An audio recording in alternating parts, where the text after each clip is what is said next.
Assalamualaikum warahmatullahi wabarakatuh. Baiklah, kami dari kelompok 4 akan menjelaskan mengenai makalah yang sudah kami susun yang berjudul Pembangunan Ekonomi, yang beranggotakan saya sendiri, Reni Rahayuningsih, Arif Munandar, dan Muhammad Ihsan Rosidi.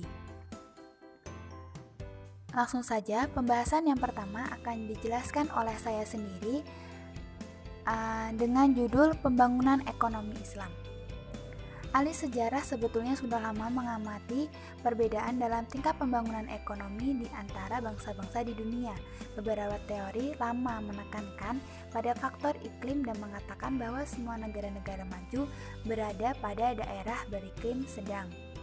Ada pula yang menekankan pada etika Protestan, sebagaimana kekuatan yang mendorong orang untuk mencari kemajuan pribadi. Memang, teori itu sedikit banyak memiliki kebenaran, walaupun tidak seluruhnya. Karena itu, jika diamati terdapat benang merah yang menghubungkan antara kesejahteraan ekonomi dengan pembangunan ekonomi. Ekonomi pembangunan pada dasarnya telah melewati 3 fase yang berbeda. Fase pertama itu mengenai ekonomi pembangunan klasik yang dikembangkan oleh para ekonom klasik yang mencoba menjelaskan ekonomi jangka panjang dalam kerangka kerja kapitalisme dengan slogannya yang terkenal laissez-faire. Fase kedua itu dimulai setelah Perang Dunia Kedua dan ketika sejumlah negara dunia ketiga memperoleh kemenangannya. Fase ini fokus memperhatikan perpindahan dari ekonomi liberalisme klasik kepada neoklasik. Strategi yang dipegang adalah ketergantungan yang lebih kecil kepada pasar dan peranan yang lebih besar dari pemerintah dalam perekonomian. Sedangkan fase ketiga yaitu memiliki fokus yang berbeda dengan fase kedua. Dalam fase ketiga ini, perhatian ekonomi pembangunan cenderung anti kekuasaan negara dan kembali pro kepada kebebasan pasar. Nah, mengenai ketiga fase tersebut menunjukkan inkonsistensi dan ketidakpastian dalam program pembangunan di negara-negara berkembang, khususnya di negara-negara muslim. Inkonsisten tersebut melahirkan analisis dan resep kebijakan yang bertentangan, dan ini sangat membahayakan pembangunan ekonomi negara-negara berkembang. Dengan kata lain, negara-negara berkembang yang hendak melaksanakan pembangunan dengan model barat mengalami kebingungan karena bertentangan dengan konsep antara neoklasik ala Keynes dengan liberalisme klasik ekonomi pasar yang mereduksi peran negara dalam ekonomi yang diajarkan Adam Smith.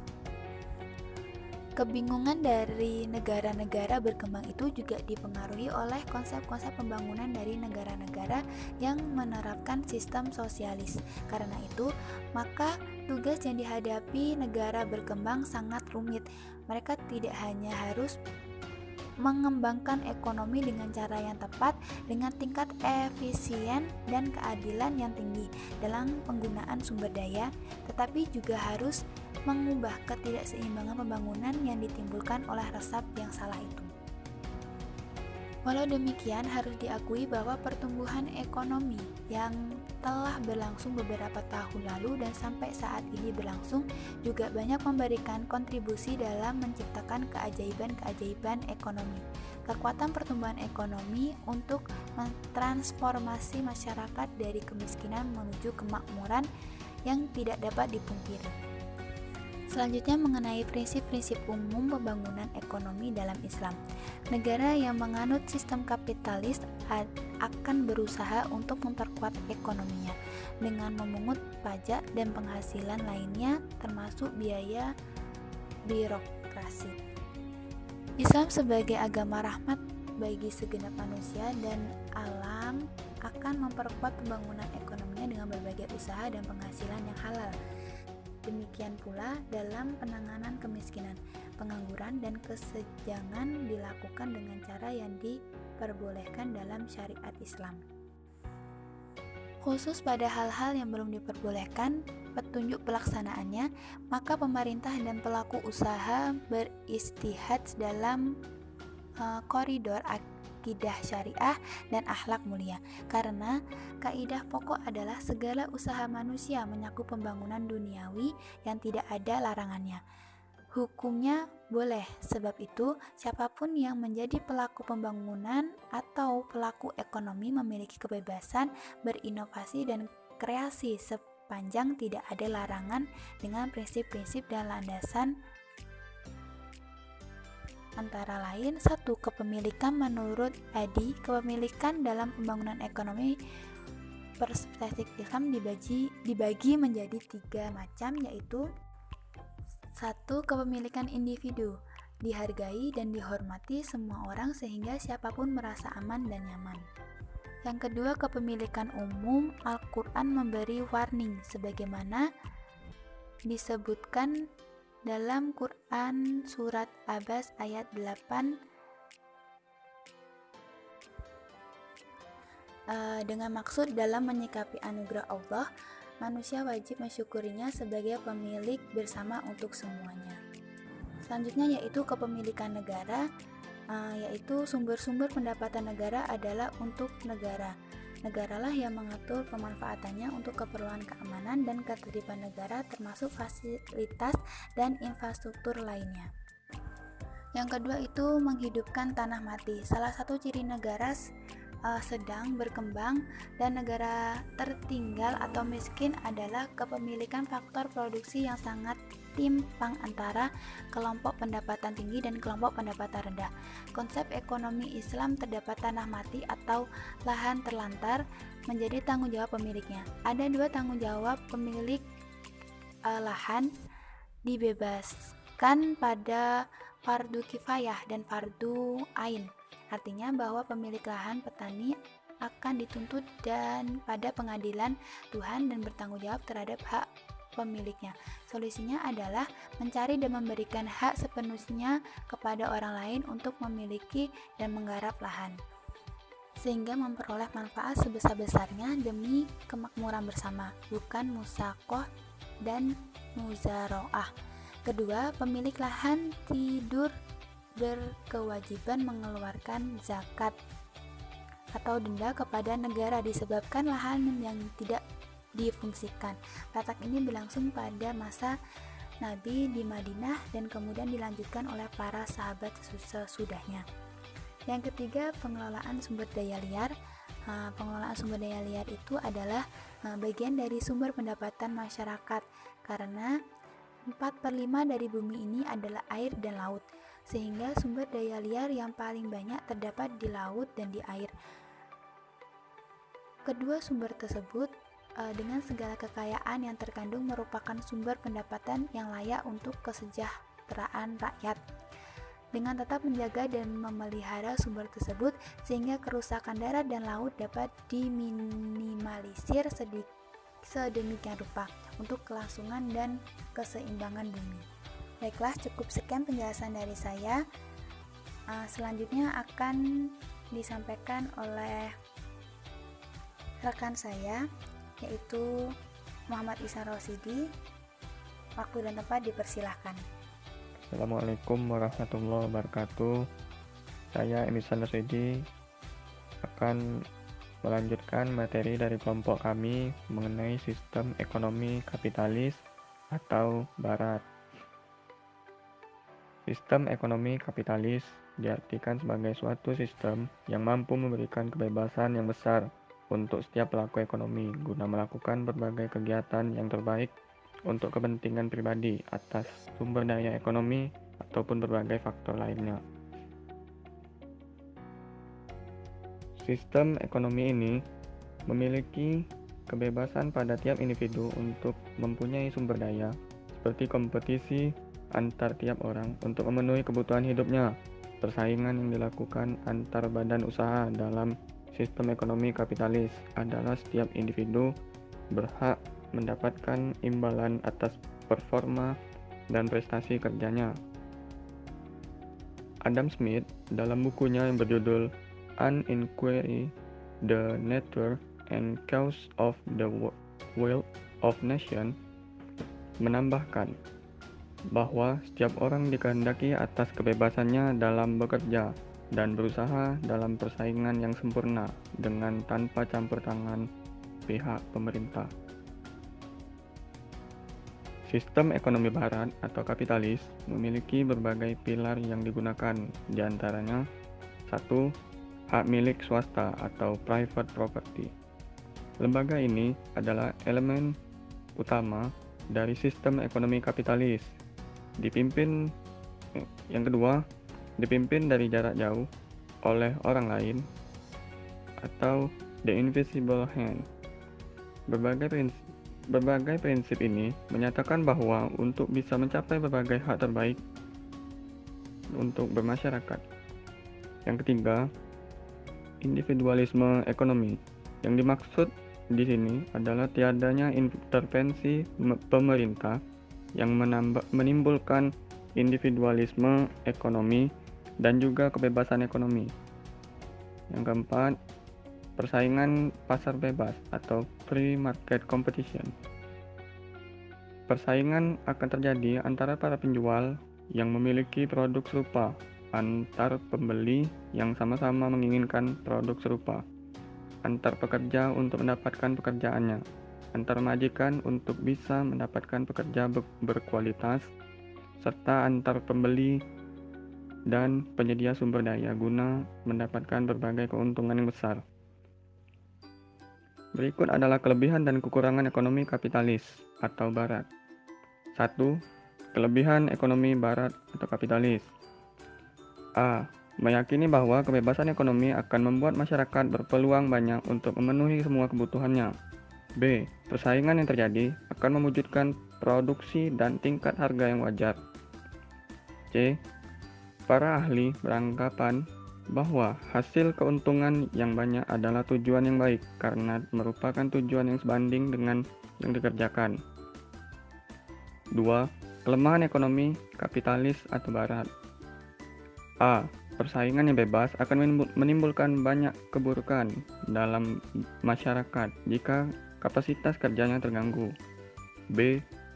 Adanya jurang perbedaan antara hak majikan dan pekerja, sehingga pekerja tidak punya kesempatan yang sama dengan saingannya, dan semakin memperdalam jurang antara yang kaya dan miskin. C. Sistem kapitalis memanfaatkan seluruh produksi dan distribusi di bawah penguasa ahli, dan mengesampingkan kesejahteraan masyarakat, serta membatasi aliran kekayaan orang tertentu saja. D. Sistem ini memang mampu menjamin kesejahteraan, namun hanya pada kalangan tertentu yang mementingkan dirinya sendiri.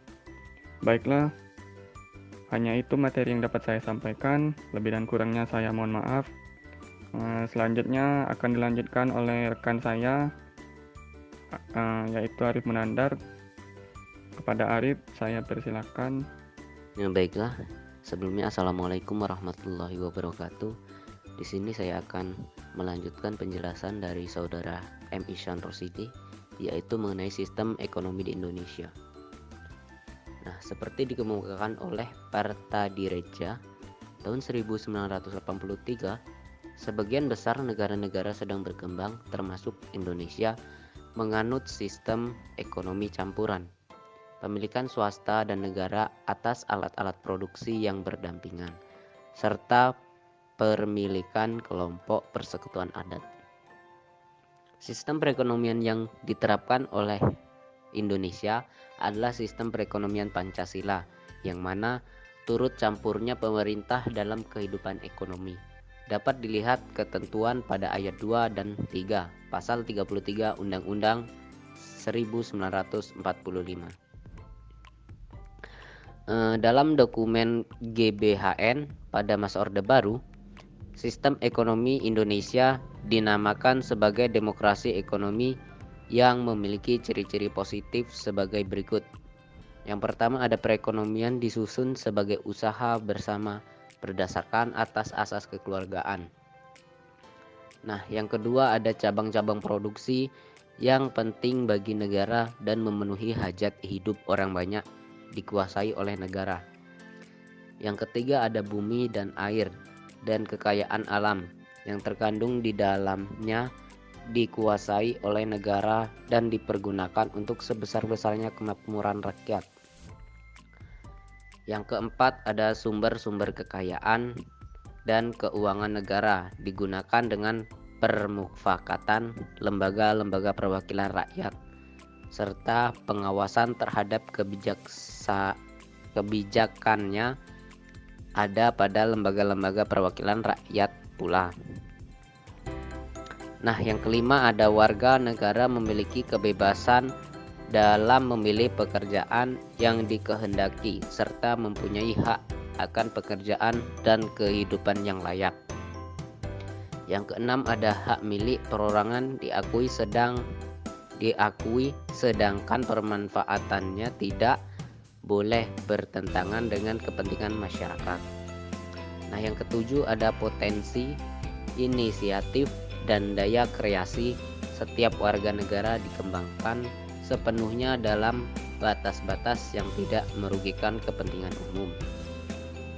Nah, yang kedelapan, ada fakir miskin dan anak-anak terlantar dipelihara oleh negara. Adapun di sini sebaliknya, dalam demokrasi ekonomi harus dihindarikan timbulnya ciri-ciri negatif, yaitu ada yang pertama, sistem free fight, liberalisme yang menumbuhkan eksploitasi terhadap manusia dan bangsa lain, yang dalam sejarahnya di Indonesia telah menimbulkan dan mempertahankan kelemahan struktural posisi Indonesia dalam ekonomi dunia. Nah, yang kedua, ada sistem etatisme, dalam mana negara beserta aparatur ekonomi negara mendesak dan memastikan potensi dan daya kreasi unit-unit ekonomi di luar sektor negara. Yang ketiga, ada pemusatan kekuatan ekonomi pada satu kelompok dalam bentuk monopoli yang merugikan masyarakat. Langsung saja di sini ada perkembangan sistem ekonomi Indonesia dalam upaya menciptakan pembangunan ekonomi yang berkeadilan. Krisis ekonomi di Indonesia merupakan akibat kebijakan ekonomi yang terlalu memihak pada pertumbuhan ekonomi yang mengandalkan usaha besar, konglomerat, dan mengabaikan ekonomi rakyat dalam sistem ekonomi kapitalistik. Pemerintah baru di bawah presiden terpilih nanti perlu melakukan penataan kelembagaan ekonomi petani menjadi bagian dari jaringan ekonomi rakyat pedesaan yang terintegrasi dengan usaha besar konglomerat dan didukung kebijakan politik ekonomi makro yang kondusif. Maka karena adanya peristiwa di atas, pemerintah melakukan berbagai hal mengembangkan ekonomi agar menjadi perekonomian yang adil bagi setiap rakyatnya. Nah, hal tersebut dilakukan adalah dengan mendorong kelembagaan ekonomi petani yang berupa usaha besar dan usaha kecil menengah atau UMKM. Baiklah, mungkin itu saja yang dapat kami sampaikan dan kami jelaskan dari kelompok kami. Buat teman-teman, jika ada yang kurang dipahami atau kurang dimengerti, silahkan langsung ditanyakan kepada kelompok kami. Terima kasih sebelumnya sudah mendengarkan penjelasan dari kelompok kami. Jika ada tutur kata kami yang kurang berkenan dalam penjelasan kami tadi, kami mohon maaf yang sebesar-besarnya. Saya akhiri. Wassalamualaikum warahmatullahi wabarakatuh.